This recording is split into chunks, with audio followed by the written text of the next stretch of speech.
It's part 4 of the Isengard Abridged campaign. And last time, we were fighting Rohan and Enedwaith still.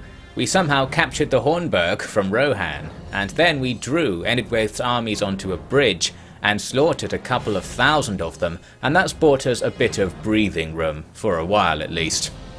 After that bridge battle, Enedwaith brought another army over to the bridge, just a small one, to go and stand next to me. But this time we're not going to wait for them to attack, we need to get on with things, so I gathered together everything nearby and auto-resolved them, and it's a good auto-resolve, so that's all sorted. Now we still have enough movement to go and attack Derwath right now, and that's my current objective with the army in this region. We're trying to take this area back, so we'll get that siege going again. The only issue we're facing here is that the force inside is equal to ours, roughly. So when the towers are factored in, actually taking this castle could be challenging, so we're going to take our time and reinforce as much as we can, which is not very much because of money. There's also a very small enemy army wandering about, so we need to make sure that Gineard there is garrisoned with more than 7 guys, just in case the enemy try and take it. Now in the next turn, what they did is just move that force back towards Saruman, but no attack or sally or anything like that. And we are going to want to attack that army this turn, because right now they're standing in reinforcement range of Saruman, so bringing in the couple of units I had garrisoning the village allows me to make a good attack, although before I made it I was looking around. Here's a quick reminder that things aren't going very well, in case you were wondering. Looks like we're about to lose our territory off to the west, and more reinforcements are already on the way to Derwath, so ideally we need to take it, well, right now, and actually a chance to do so emerges, because when I attack that small army, it falls back into reinforcement range of the castle garrison, and that means it's a classic siege draw out. We can cancel the siege and have Saruman attack the army outside. So now we're facing more soldiers than before, but with no towers and walls to worry about, this should be an easier prospect. And we even have the advantage on the balance bar going into this. So our main objective will be to kill as much of the garrison as we can and try to make it to get deleted so that we can take the castle right now and defend against the next wave that's coming in. Their garrison starts by trying to run towards the deployment zone of the main army. That means we can set up near them and try to pick some of them off. Here Saruman's going at them with the crossbows, although it doesn't really do anything as before. We get like 1 kill there with a volley. It also causes some of their units to aggro onto me, in particular their ranged units. So we've now got some Javcav throwing at me, and throwing at Saruman in particular. I'm just going to stand here because we need our regular archers to cut these guys down. We can't run at them and do any melee stuff against them. And the first volley does some good work. I'm pretty sure Saruman shot them as well. And we kill like half of them in a few seconds, although they've got plenty of Javs off in the meantime. Anyway, so we take those guys out and I charge them with my light cav at the end to chase them off the field. However, the other ranged units are still fighting us as well. They were just hidden before, so we couldn't see what they were doing. They've got 2 archer units just behind those Javcav. So I send a few units to deal with them. Everything else starts rotating because there's going to be a generic field battle in the middle of the map soon enough. Just need to deal with this situation here. This is less than ideal in a couple of ways. We already saw some of the Javcav manage to escape. And here we're going to sort of encourage the same thing to happen. By attacking the enemy beside the line, they can easily rout away, and we really don't want the enemy to leave the map because we need that 85% on the garrison army. The other archer unit that was here, by the way, got chased off by one of my generals, and that general is going to be chasing them for the rest of the battle because they can't catch up to them, so they're just out of this. And there we go, there's an example of what I mean. Many of the enemies escape because they were so close to the line. I'm pretty sure we didn't kill 85% of that unit. So now we need to kill more proportionally of what remains. At least fighting in the middle of the map makes that easier. Making things a tiny bit harder to start this new fight was the fact that most of the enemy army ended up hidden, so I couldn't remember where they were. But advancing through the trees, we reveal something here, got a couple of Jav units. Now we can just stand here and shoot at them. Our archers aren't very good, so we kill them extremely slowly. It's very inefficient use of ammo. But these Jav units never advanced to the point when they could throw at me, so these were free kills. I thought, well, we might as well just sit here and very slowly pick them off. And in fact, we actually routed both of these units eventually with all this shooting. Then we shuffle up a bit and look for some more enemies, and some more guys appear. It's more Javs. This time I actually went too close to them. I walked up to the point when they could attack me. And just like before, it's Saruman walking into the Jav range, so I don't know why I'm being so mean to him in this campaign. The most important thing to be doing right now is getting those light cav into the direction of the enemy's routes so we can take out everything, and that's going okay. Saruman needs to get out of there. I let him tank them a bit. He is like a heavy unit, so I guess he can tank jabs a bit, but it would be nice if he didn't die, so I probably should stop risking him. Although I think he has tons of hit points. He has like plus 8 hit points on one of his traits or something, so generally he's hard to kill. Anyway, we charge on forwards, and you can see it's a very piecemeal battle with units all over the place just popping out of hiding. That does make things more difficult for us, because a nice solid line, or a solid blob at least, is easy to surround and pound and make sure you kill them. Here, units are all routing in different directions, and looks like my cav here have got caught fighting a non-routed unit, which is very bad news because they suck. Gonna take a lot of micro, basically, to get out of this with the result we want, although we are almost certainly going to win at least, according to the balance bar. Far away, those archers leading my general around have completed a half lap of the entire map. They're going around in a big circle. We'll get them eventually. We can send guys to help once we've dealt with this situation. And after a while we have dealt with it, everything starts routing, and now the real micro begins. We need to make sure our units can try to grab as many kills as possible, but because the enemy are similar in speed to us, it is pretty difficult. We can get some kills with bows, and we occasionally catch up with them on foot, but not very often. So now I'm going to skip to the end. This is ages later. We eventually sent everyone to go and pound that archer unit and take them out, and here's us chasing the last few guys alive off the field. So did we do it? Let's take a look. The answer appears to be yes. We killed 950 of the 1100 in the garrison army. That sounds like it's more than 85%. We also barely lost anything in that fight. It was a particularly good battle because of its piecemeal nature. We never really took any serious attacks. Anyway, everything's dead as you can see, so we move into the settlement. I wondered whether I needed to sack them again, but I decided not to. I mean, I sacked them before, maybe they remember the last sacking and won't rebel against me. Not really sure how that works. Anyway, we're back in, and Derweth has improved in value since the last time we had it, because now it's got the ability to recruit things. I think some Melkor culture has spread in here, so that's great, and a first for this campaign. Of course, every capture needs to come alongside a loss just to balance things out. So, we're being attacked up at this Bregner's place. Balance of power isn't that bad, even though we only have 2 units against this half stack of troops. Not sure why that is, but that aside, I realised they've got 2 rams, this settlement only has gates, so we can win automatically if we can persuade them to not bother ramming the gates. That's why I sallied out with my spear guard to try and intercept their ram on the way in. We are getting pounded with all of the enemy's ranged attacks, but fine, we can just tank that. And when we do attack the ram pushers, they stop pushing it. So that's a start. But what we really need to do is stop them from picking it up again. Now, what I hoped would happen was that the AI just wouldn't pick it up again, but they do seem quite proactive. They're already picking up their second ram to move that one forwards instead. And after a while, that second ram gets pushed all the way back to this fight. I was curious to see what would happen here. At first, they start ramming the first ram out of the way. Then they push through, but they push through into my troops, and that starts another melee with the ram pushers, so they're forced to drop it again. So this looks okay. Both rams have been dropped, and the AI might not think to pick them up again. In the meantime, my unit is basically a sacrifice, because if I run away, the enemy will chase me back into the town. And you might note, if you're looking closely, it's all a moot point really, because of a classic issue where the gate actually stayed open after I moved out of the town, so they don't even need these rams. I'm not really sure how these gates work. It might be because my general is standing too close to the gate. Once it opened to let the first unit through, it's staying open as if my general is about to go through or something. Anyway, the guys I sent outside die, and I take my general and basically just put him in the gate, seeing that the gate wasn't going to close. I think if I'd run away it might still have closed, but I didn't even try that, so clearly I'm just committed to losing this battle.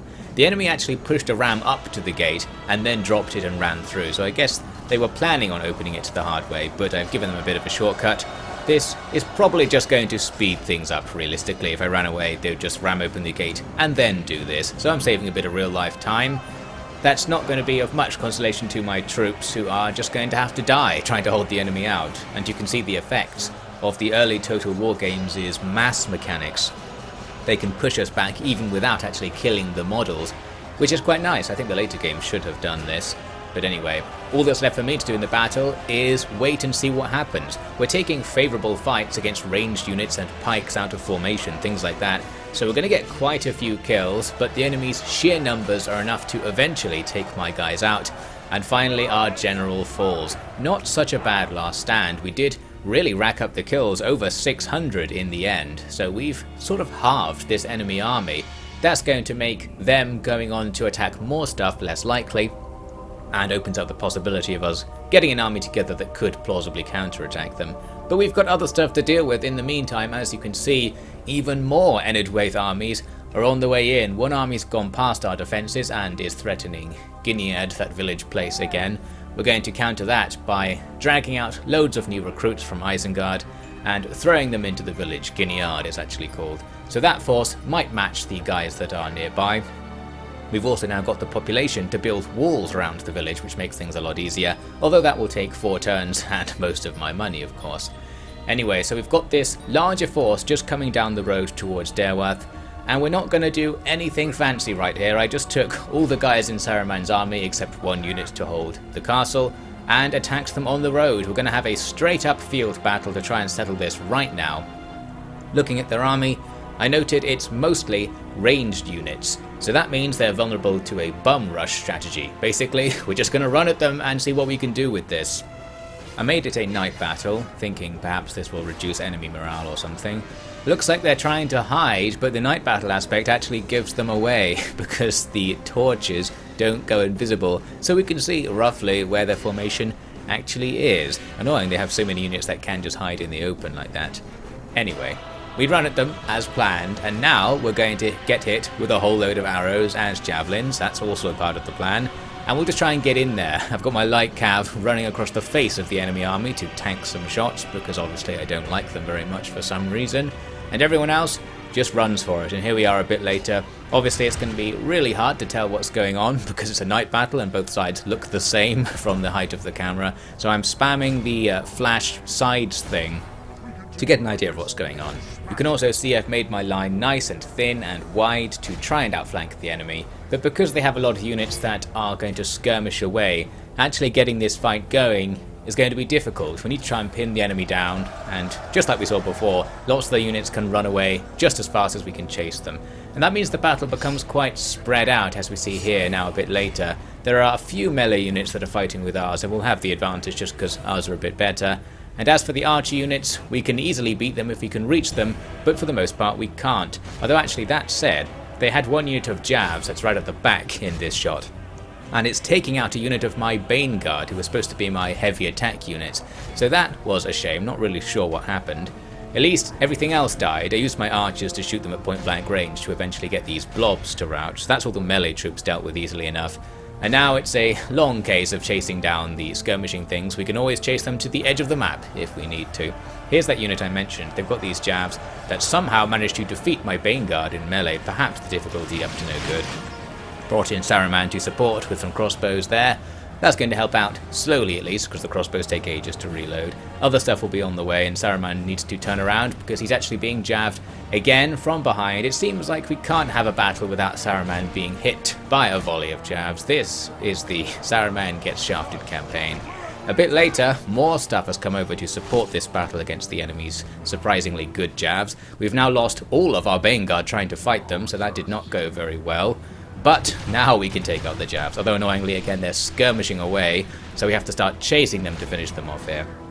At least as you can see on the balance bar, it seems like we're going to win, and eventually we get to the point where everything has routed, and we were already over the 85% thing by that point, so we just end the battle. Not the best fight, but we did kill 1,000 more guys than we lost, and that's going to stop the latest Enedwaith invasion, although there's probably another one coming in this very turn or something, so not much to make of that. Annoyingly, their general survived and runs off. Now I need to decide what to do with Saruman. Looks like there are more troops to the west. We could go and try to retake Breaknast. There are also more troops behind us. We have no money, and we're going to be bankrupt again next turn because I recruited all those new things that are currently at Gilead. As for Rohan, all quiet on that front, so that's helping out, although it does mean I'm wasting money garrisoning Hornburg on the off chance they do try and retake it. Anyway, decided with Saruman I'm going to go to the southwest and try to retake that village we used to have to see if that'll get us some money.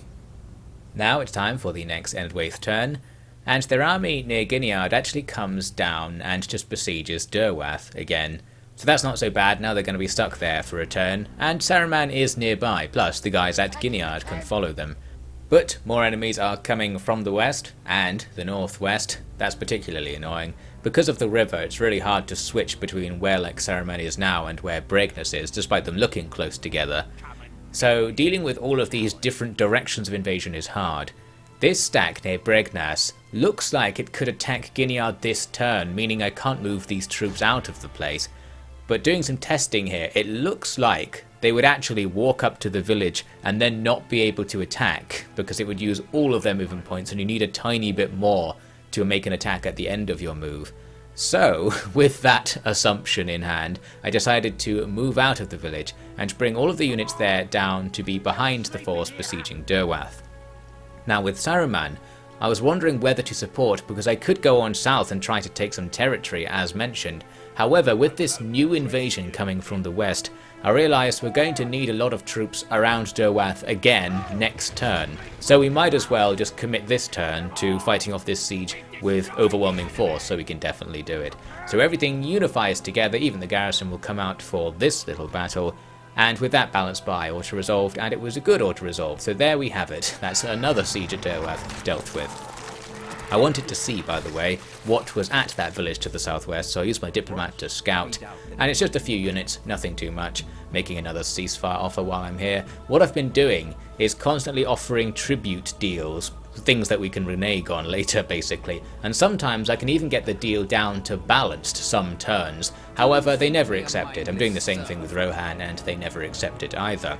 Speaking of Rohan, they seem to be up to something. We see here some armies moving around near Edoras coming onto the road to Hornburg, and we saw an army disappear in the forest near Foldburg. It looks like they've got an army already hidden there and they're reinforcing it. Something's going to happen soon, it seems like. As for Enedwaith, they have united most of their forces together into that army now just to the west of Derwath, and that other one from the northwest appears to be moving. It wants to unify them all into one big stack, which is a good idea, I guess. And we've actually, inadvertently almost, done the same thing, because Saruman, after uniting with the other army that was hanging around here, has quite a few troops himself. As for our plan, we're going to ignore the force to the west for a moment, because I want to retake this bridge. I'm obviously thinking of doing another really good bridge battle like we saw previously to take these guys out, but first that means taking out the enemy army that's already at the bridge. It's on the other side luckily, so this is just a field battle. I was taken by surprise a little bit as the battle started. The enemy were closer than I thought they were going to be when I stopped to start firing arrows. Just means that when they run at me in a moment, they won't have to run as far and this archer attack won't be as good. Anyway, we are going to stand still for a while and keep shooting because we want to take out at the very least the enemy's Jav Cav, and helping us is this new unit. It's our debut of the Beast Slayers, who are just a better archer unit than Uruk archers who were bad. Perhaps they have some sort of special thing against trolls or something and that's why they're the Beast Slayers. I don't really remember. Anyway, here come those Jav Cav along with a miscellany of other things. What I need to do here is get everyone to shoot just the Jav Cav, but I dare not actually give attack orders, so I'm just hoping that the Far at Will will do it because they're the closest thing. Mainly because in any Total War game before, like Warhammer, when you give a manual fire order, there's always the risk it will just cancel their animations or make them rotate or something. I think the Empire and onwards games are worse for that. It's probably not so bad in Medieval 2. Anyway, the enemy came at us and I come at them, and now we're going to surround them with the same strategy in the last battle, just having a few wide units on the flanks to get the outflanking maneuvers going. A light cav will charge in to hit the enemy's jabs, and as for these fights that are going on, they shouldn't be too bad. Some of them I'm sure are jabs in melee. And also, by the way, they're using the Voice of Saruman ability. Someone noted that you can look up what they actually do, and I did look up what they did, and they were curious actually. The Voice of Saruman reduces enemy stamina across the entire battlefield for some reason, so they just get tired hearing him talk to them. And the Uruk Tide ability that Lurtz has is a bit more interesting. It doubles your combat power, but lowers all of your own units' stamina as well, but then makes it go back up after 30 seconds, or something. There's some complicated system, but the doubled combat power, whatever that means, sounds good, especially if it just means it doubles your stats for the duration of the ability. Anyway, the rest of this battle is pretty much nothing because we just slaughtered them as they ran away and skirmished, but I made a big mistake at the end. I hit end battle when the thing was on 84%. The only reason I did it was because at the time I was like, yep, you just have to kill 75% to kill the stack. So I managed to forget that important fact at an important moment, and we didn't finish off the last couple of units worth of troops of the enemy. That's annoying because we are going to be facing those guys again actually soon enough. Saruman is now Saruman the Mauler, he used to be Saruman the Merciless, but that's all good, still sounds pretty badass. So he goes back to stand on the bridge and we see what the enemy do. Well, all of a sudden, an army teleports to Hornburg and lays it under siege, and more stuff is being hidden in the forest near Foldburg, so Rohan are still building up for something soon by the looks of things. As for Enedwaith, their army doesn't come to attack me on the bridge. In fact, it just starts walking away. It doesn't even walk that far. Not really sure what their plan is right there, but they didn't attack me, so we didn't lose anything, and that's the best we can hope for. But yes, this situation at Hornburg could be dangerous. The army attacking is definitely better than the guys we have inside. We actually have not very many guys inside at all, but we do have the Hornburg, we have the castle to multiply our force, so I'm hoping that will work out okay in some way. But the fact that we could also be attacked by another army that's currently hidden is a bit worrying. As for this Enedwaith situation, I decided to strategically ignore that army. I thought maybe they're going to keep walking away, and therefore it's time for us to split our main force to attend to all the various things going on. A very small force goes towards Breaknaz because it's only being held by one unit, so I thought I might be able to cheekily take that back to help out with money. I almost sent this army on as it is, but I realised we really should split it again to do something about Rohan. The chance of Foldburg being attacked seems quite high, attacked by a force of unknown strength as well, so I thought we will send something over there. I'm going to send Lurtz with the Berserkers to command things on the eastern front. I think I also recruited some units nearby. Oh, there they are in that fort, and they're going to participate as well. And if Foldburg isn't attacked, then perhaps they can go down to take a look at what's left at Hornburg after that whole situation resolves. Then Saruman moves from one bridge to another, so now I could still potentially get my bridge defense if the enemy army attacks me, or if they just walk off, which it looks like they're going to do, I can go on to attack that village like I planned earlier. So the end turn sequence comes about, and this is what happens. The Rohan force besieging Hornburg makes an assault, so it is on.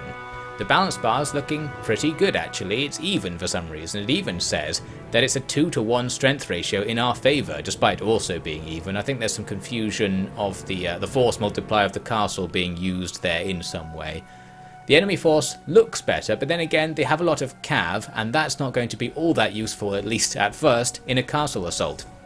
Don't worry boys, I heard that no armies ever breached the Deeping Wall. What about our army? Shut up! So yes, why don't you join me for the next part where we're going to test out Rohan's premier defences.